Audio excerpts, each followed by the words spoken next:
When you talk about elections, of course, a lot of people will agree that holding an election by itself, frankly, is not democracy.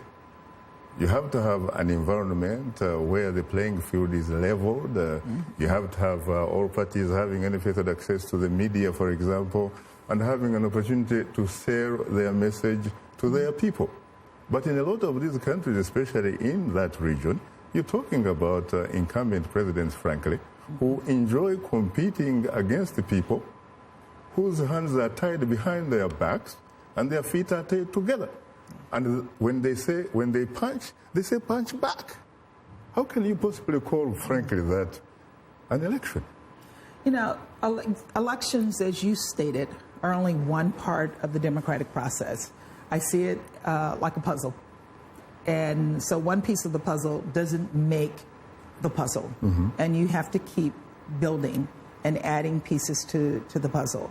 And we've seen some examples where we have added pieces to those puzzles, and each time it gets better. I would like to refer to Nigeria. I don't think there's any doubt in anyone's mind that that election was one that was well done and reflected the will of the people. I think we saw that happen in Burkina Faso, and that didn't happen overnight. Benin.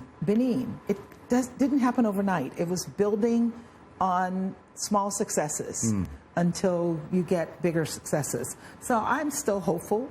I like the idea that countries have bought into the concept of elections. Now they have to move it to the next step, that they are transparent elections with a level playing field, where each candidate is allowed to engage with their supporters and campaign in a way that they can win an election freely and fairly, and that's not always the case. You know, there was once a great American president, and his name was called Abraham Lincoln.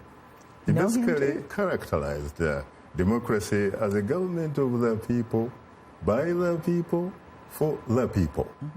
But critics, frankly, will tell you that the type of democracy that we are seeing in many African countries is probably best characterized as a government of some people, by some people, for some people.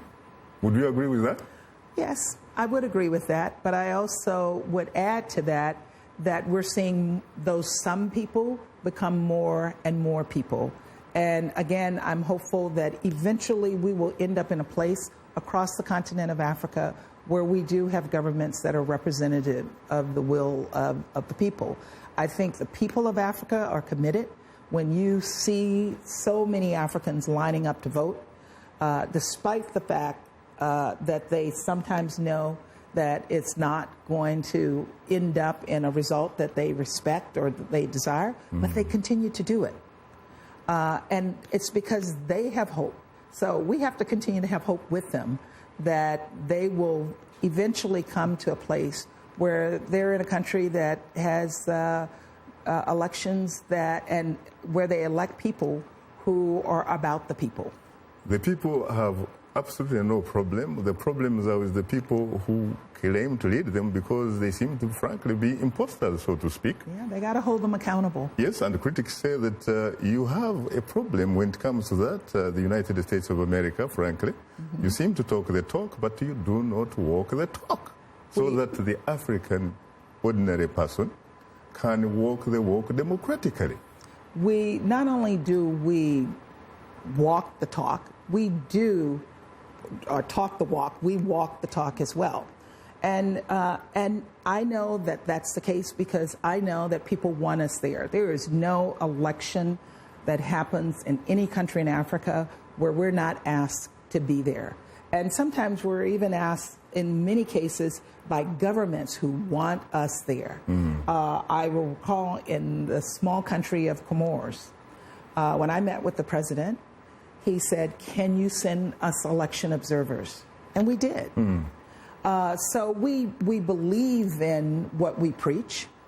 Can we deliver on what we preach? We can only deliver on what we preach if that's what the people want, that's what the government wants, and that there are institutions, many times we've supported them and helped build their capacity, that can deliver good elections to the people.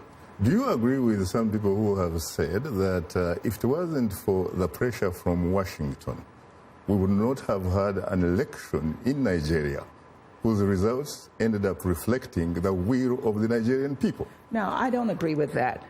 I think the reason the Nigerians had good elections is because the Nigerian people wanted good elections, and we were there to help them.